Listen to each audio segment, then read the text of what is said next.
Welcome, Mayor Nutter. Leader Pelosi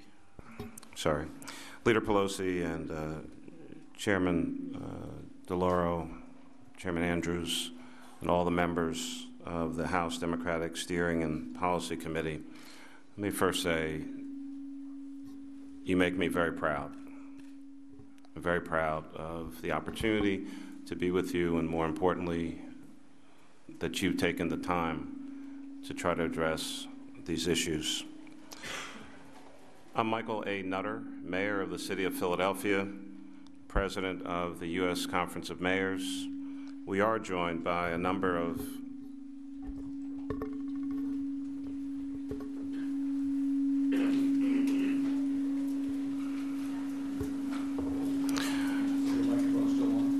Is there still that one down there? Try the Chief's microphone. Maybe that would work.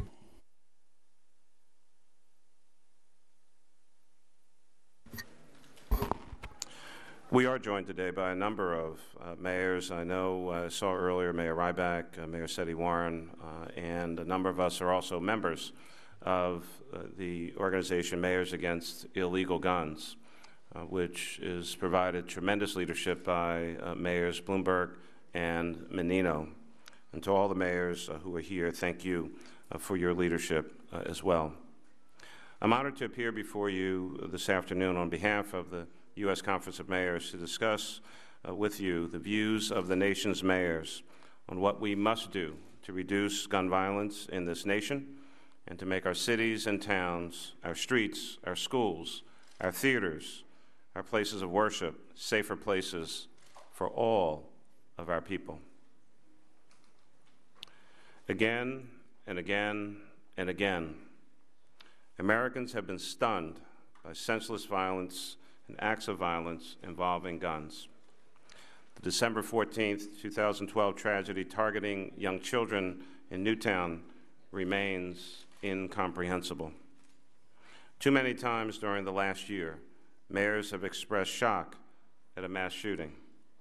Even more frequently, many of us must cope with gun violence that occurs on the streets of our cities every day. The U.S. Conference of Mayors has been calling for sensible gun laws to protect the public for more than 40 years. Mayors and police chiefs from cities of all sizes have worked together in this effort for decades. We have done this because of the tremendous toll which gun violence takes on the American public day in and day out. Let me share some additional numbers with you. Every year in America, more than 100,000 people are shot. 37,537 of them die, including 11,583 who are murdered. Every year, 18,000 children and teenagers are shot. 2,829 of them die, including 1,888 who are murdered. Every day in America, 282 people are shot and 86 of them die, including 32 who are murdered. Every day, 50 children and teens are shot, and 8 of them die, including 5 who are murdered.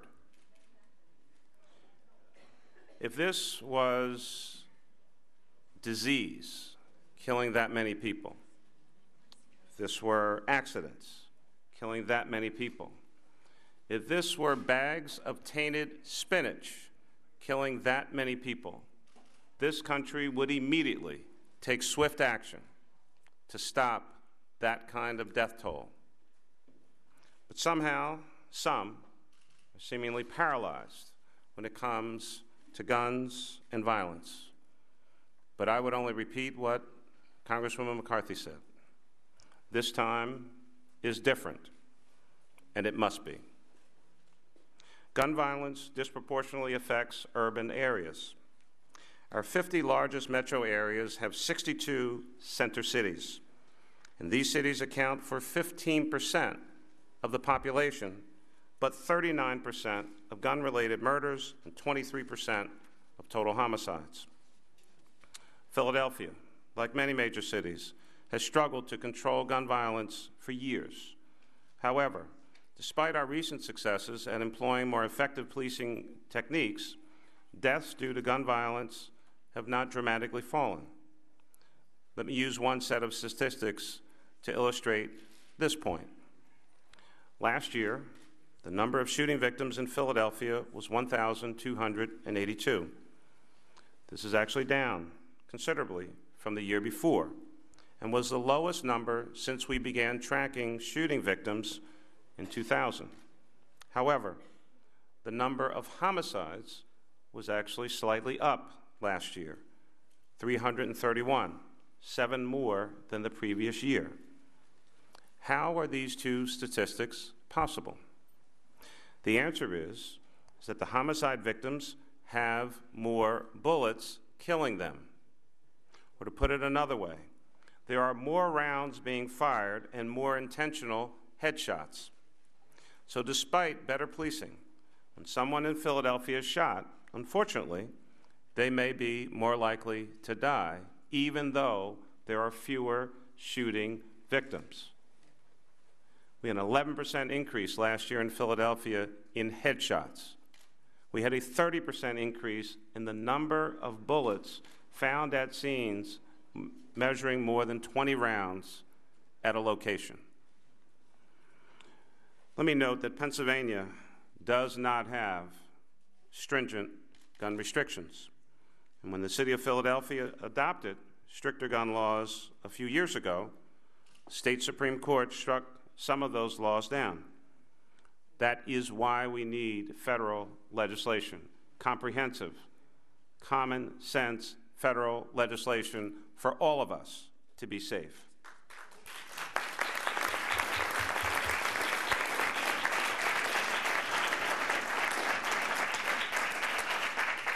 Cities alone cannot reduce gun violence by themselves.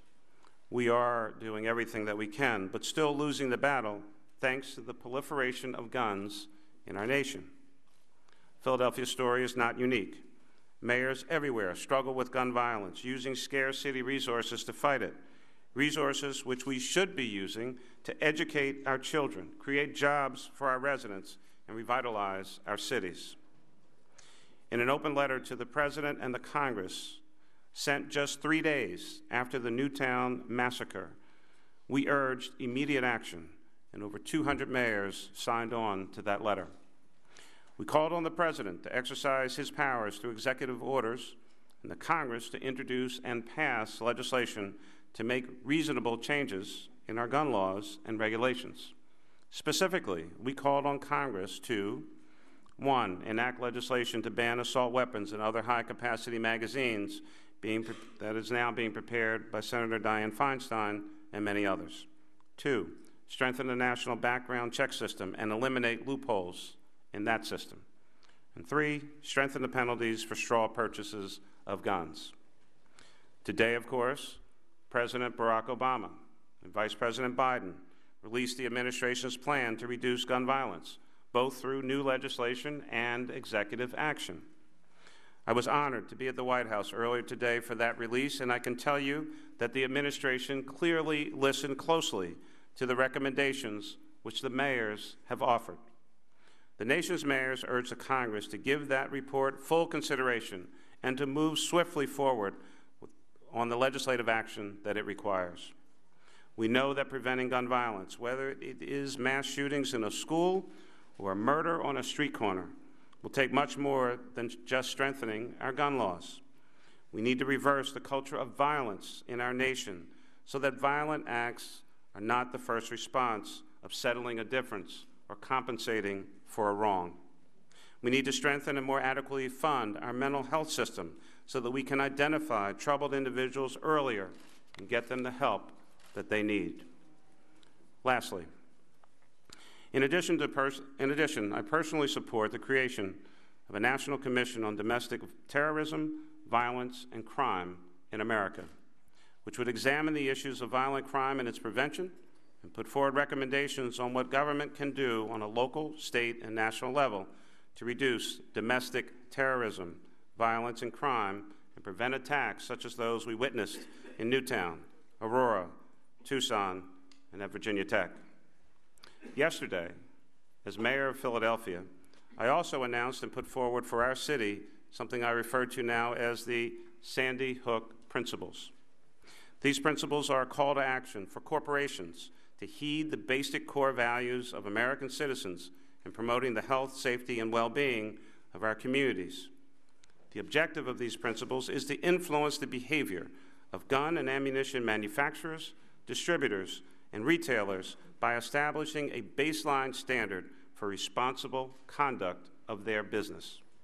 I also shared these principles with many other mayors from around the country, and we expect, and during our conference, we'll be reviewing and discussing them in the days ahead. Let me be very clear, however. Strengthening our gun laws should not have to wait for any of these other actions to occur. The time for action is now. The nation's mayors pledge to work with you to build a safer America for our children and for all of our citizens. Lastly, let me say this as a father. I find it reprehensible, disgusting, and outside the bounds of human dignity that the NRA would place an ad on television attacking President Obama's daughters.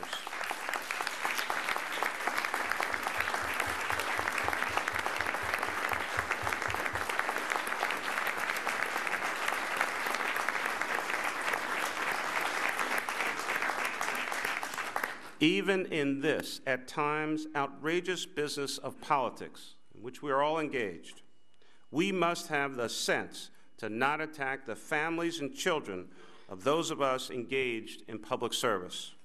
The NRA has struck an incredibly new low in public discourse, and that ad should be removed immediately.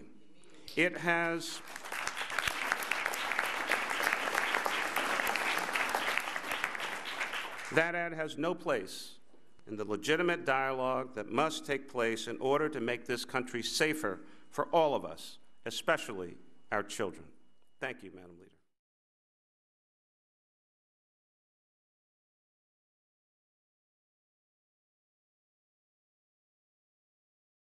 This has been a Sunfish production.